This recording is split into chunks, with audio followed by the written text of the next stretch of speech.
Habib. Assalamualaikum warahmatullahi wabarakatuh. Izin bertanya, gimana kalau ada wanita yang berbekal bisa ngaji Quran, lalu dia berani mengadakan pengajian ibu-ibu muda yang waktunya banyak terbuang, dan juga karena banyak yang pintar namun hanya diam.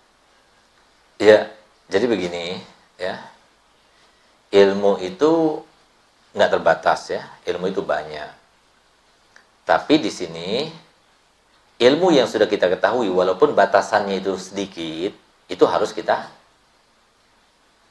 ajarkan, harus kita amalkan, harus kita sebarkan, harus kita sampaikan karena ilmu bukan milik kita.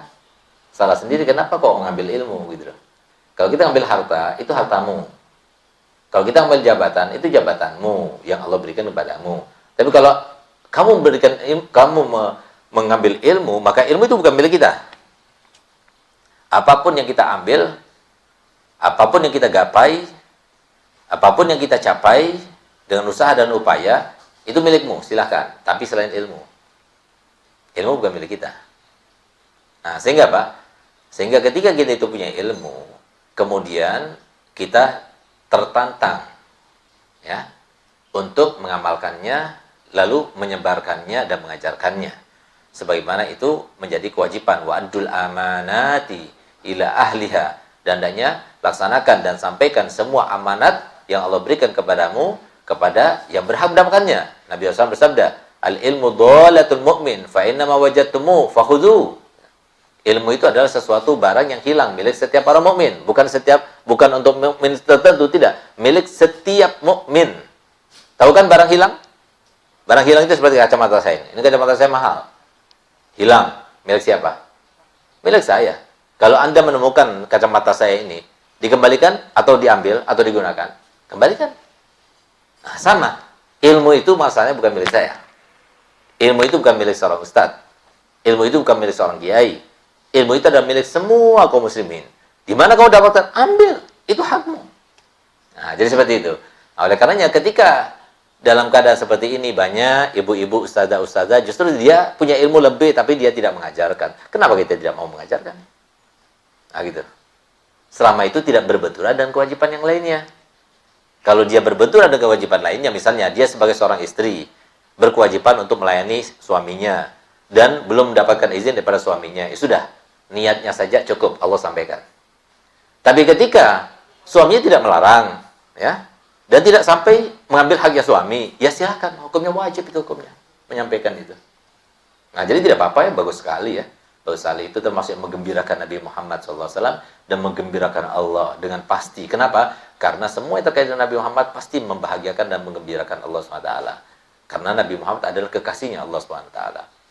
Sehingga apapun yang kita lakukan dengan tujuan dan maksud membahagiakan, menggembirakan Nabi Muhammad SAW, maka itu adalah suatu amal ibadah yang sangat besar dan agung, efeknya untuk mendekatkan diri kita kepada Allah Subhanahu wa taala. Apalagi Nabi SAW bersabda dalam hadisnya, "Ballighu anni walau."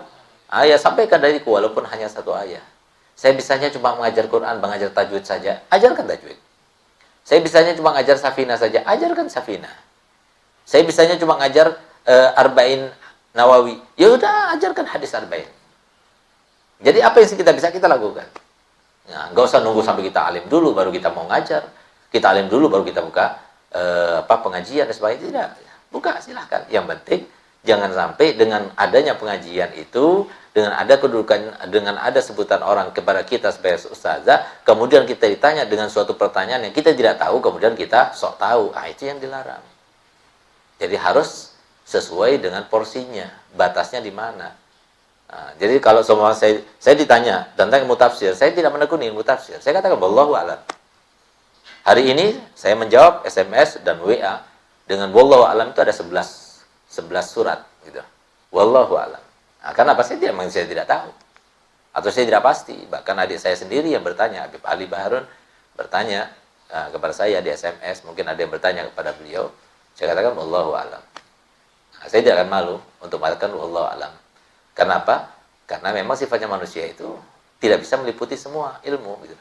Kalau kita tidak yakin, jangan kita itu memberikan sebuah fatwa. Karena apa? Nanti fatwa itu akan kembali kepada kita bebannya.